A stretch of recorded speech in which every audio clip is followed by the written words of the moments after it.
అవసరాలను ఆసరాగా చేసుకొని ఆదుకోవడం, ఆ తర్వాత అదును చూసి లోబర్చుకోవడం అతని నైజం. కష్టాల్లో ఉన్న వారికి సాయం చేస్తున్నట్లు నమ్మించి డబ్బులు వసూలు పేరిట తరచూ ఇంటికి వచ్చి పరిచయం పెంచుకుంటాడు. కష్టాల్లో ఉన్నామంటే జాలిపడి వదిలేశాడేమో అనుకుంటారు. కానీ అతని దుర్బుద్ధి వారికి తెలియక అమాయక మహిళలు అతని వలకు చిక్కుతారు. పరిచయం పెంచుకొని దగ్గరైన తర్వాత కానీ తెలియదు అతని నైజం. అలా ఓ వివాహితను లోబర్చుకున్న ఆ కీచకుడు ఆ తర్వాత ఏం చేశాడు? బయటకు వెళ్దామంటూ నమ్మకంగా పిలిచి ఎలాంటి దారుణానికి ఒడిగట్టాడు?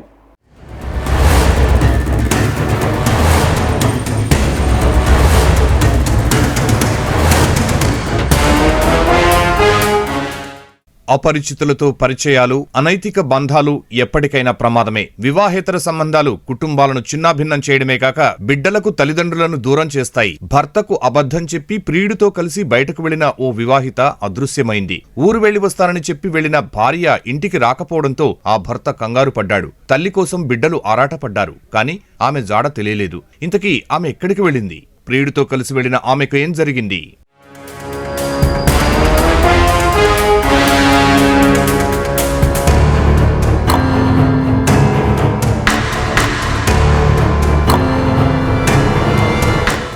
ఏలూరు నగర శివారు శౌరాపురానికి చెందిన మల్లవల్లి విశాలి ప్రకాష్ దంపతులకు 2 పిల్లలు ఉన్నారు. టైల్స్ పనిచేస్తూ ప్రకాష్ కుటుంబాన్ని పోషిస్తున్నాడు. అదే ప్రాంతానికి చెందిన దర్శన్ ఫ్రాన్సిస్ శౌరితో ప్రకాష్ కుటుంబానికి పరిచయం ఉంది. పాల వ్యాపారం చేసే దర్శన్ వద్ద కుటుంబ అవసరాల కోసం ప్రకాష్ 2 లక్షలు అప్పుగా తీసుకున్నాడు. అదే వారి కుటుంబాన్ని చిన్నాభిన్నం చేసింది. వడ్డీ వసూలు కోసం దర్శన్ తరచూ ప్రకాష్ ఇంటికి వచ్చేవాడు.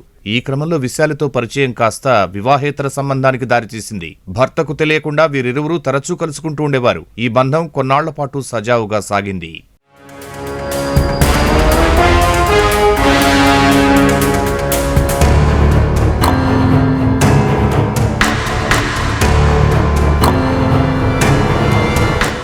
అయితే విశాలి ఎప్పుడూ ఫోన్లో మాట్లాడుతుండడం గమనించిన దర్శన్ ఆమెపై అనుమానం పెంచుకున్నాడు. వేరొకరితోనూ ఆమె సన్నిహితంగా ఉంటోందని భావించి కక్ష పెంచుకున్నాడు. ఎలాగైనా విశాలిని చంపాలని పథకం వేశాడు. ఆమెను హనుమాన్ జంక్షన్ రావాల్సిందిగా కబురు పెట్టాడు. ఊరు వెళ్లి వస్తానని భర్తకు అబద్ధం చెప్పి ప్రియుడి కోసం విశాలి హనుమాన్ జంక్షన్ వచ్చింది. అక్కడి నుంచి ఆమెను బైక్ పై ఎక్కించుకుని నూజివీడు మండలం పల్లెర్లమూడి సమీపంలోని పోలవరం కాలువగట్టు నిర్మానుష్య ప్రాంతానికి తీసుకెళ్లాడు. అక్కడ ఆమెతో మాట్లాడుతున్నట్లు నటించి ఒక్కసారిగా చున్నీ గొంతుకు బిగించాడు. ఆ తర్వాత పెద్ద రాయితో ఛాతీపై బలంగా కొట్టి హతమార్చి మృతదేహం పొదల్లో పడేశాడని పోలీసులు తెలిపారు. అదే ఊర్లో ఉంటూ ఇతను పాల వ్యాపారం మరియు అదే విధంగా కొంత డబ్బులు ఫైనాన్స్ తిప్పుతూ ఉంటాడు. ఆ క్రమంలో ఆమెతో పరిచయాలు ఏర్పాటు చేసుకుని దాన్ని నెమ్మదిగా వివాహేతర సంబంధం కింద మార్చుకున్నాడు.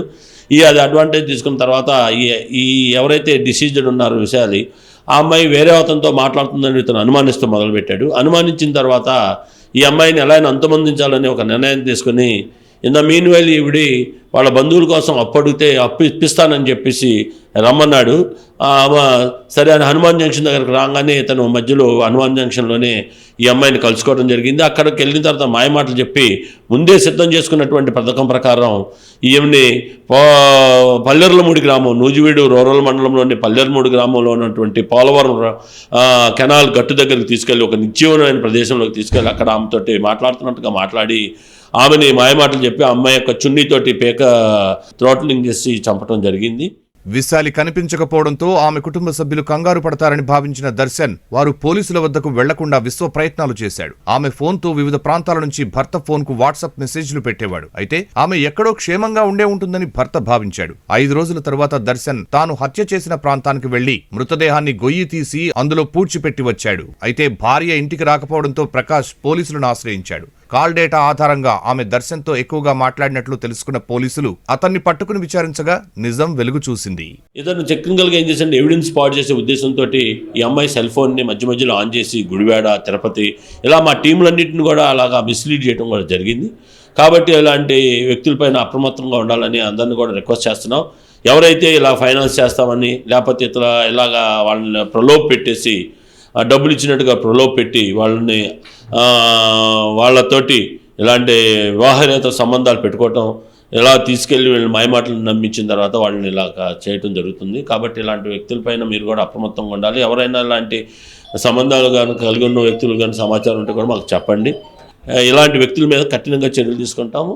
వివాహితతో వివాహేతర సంబంధం పెట్టుకోవడమే గాక అనుమానంతో ఆమెను దారుణంగా హతమార్చిన నిందితుణ్ణి పోలీసులు అరెస్ట్ చేశారు.